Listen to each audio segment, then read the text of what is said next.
I'm Katrin, founder of Thriving Mutts. Are you worried that your dog will get bored and unhappy when you stay at home in self-isolation? Actually, there's no need to feel that way. Stay with me and I'll explain why. These are strange times for sure, and unlike anything most of us have ever experienced. For us humans, being confined to our homes for days on end can be trying and upsetting. We miss the social interaction with our co-workers, meeting friends, and simply moving around among people in the mall or on the street. Staying at home in self-isolation makes us feel alone and, well, isolated. But does your dog feel the same way? As it turns out, it feels quite the opposite. To the dog, this is a dream scenario. To understand how this can be, we need to take a short look at the dog's perspective of all that social interaction we humans thrive from. For most dogs, it's actually stressful. Our dogs, by and large, still have the same brain with all its instincts, reactions, and behaviors as their ancestor, the wolf. A wolf pack keeps to itself, and the members usually stay inside the pack's territory. If a wolf from another pack shows up, it gets driven off quite harshly. The wolves don't go for walks. When one starts to think about it, it kind of sounds absurd, right? Just imagine a wolf saying to another wolf, "Hey man, let's go for a hike." When the wolves move from where the pack resides in the territory, they go hunting. The hunt is a serious business. The survival of the pack depends on it being successful. Stress levels are high. Pups are not allowed to join when the adults go hunting. They are left by the den with assigned babysitters looking after them. If the hunt goes well and a catch is brought down, some of the wolves bring food back home in their stomachs to the waiting pups and babysitters.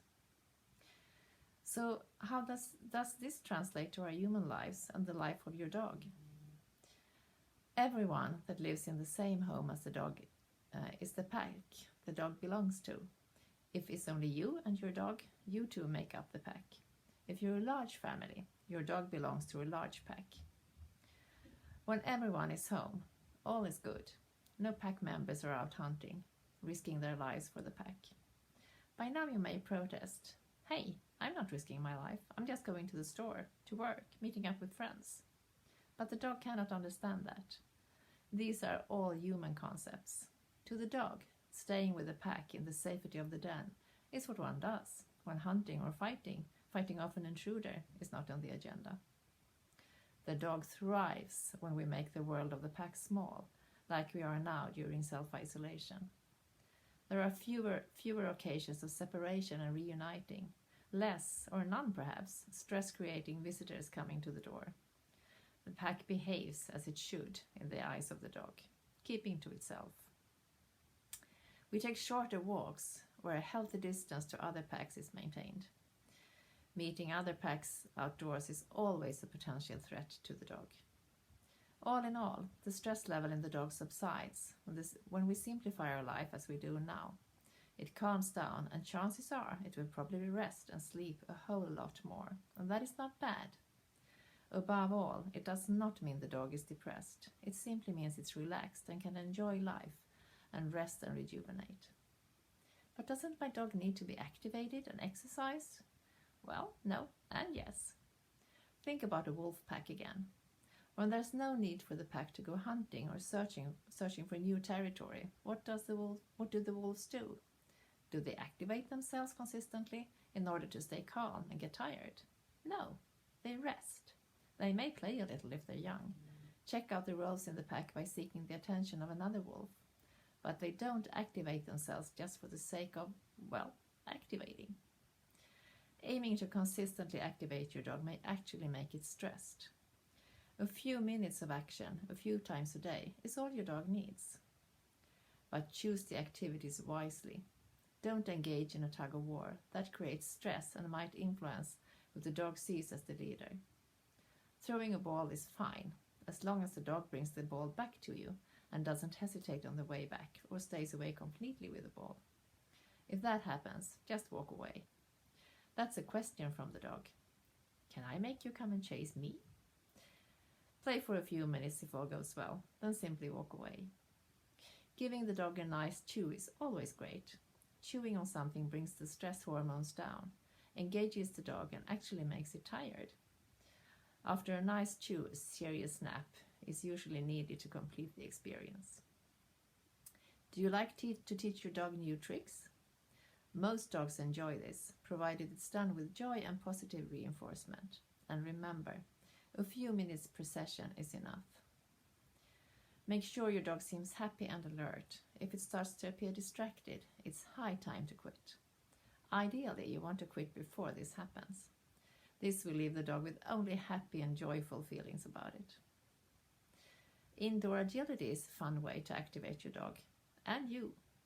Use height-appropriate things to jump over, put various objects as wheel poles, and use an empty box or a chair or a table with a blanket over it to crawl through. Use a treat to show the dog what to do. Make it easy to begin with and reward every little progress. A nice exercise is to make the dog jump up on and balance on something. A footstool, an upside-down bucket, whatever fits the dog's size and weight. This not only gives your dog muscular training, but also boosts confidence by the balancing act itself. Start slowly with a large surface to stand on, otherwise your dog may fall off and become afraid. Quite the opposite to confidence boosting. Whatever activity you choose, make sure that it is always you who take the initiative. If your dog comes to you and tries to get your attention, kindly ignore it. When it has let go of its focus on you, you can call it and give it the chew, throw the ball, or whatever you want to do. Or maybe just give it a cuddle. Why not answer to the dog's attention seeking? This is a status issue. It's all about who is the leader and has the initiative in the pack. Build steady leadership with kindness and consequence, never with threats, punishment, or violence. Your dog is your best friend, right? So, now you can relax, knowing that your darling dog is as happy as a clam in your isolated existence.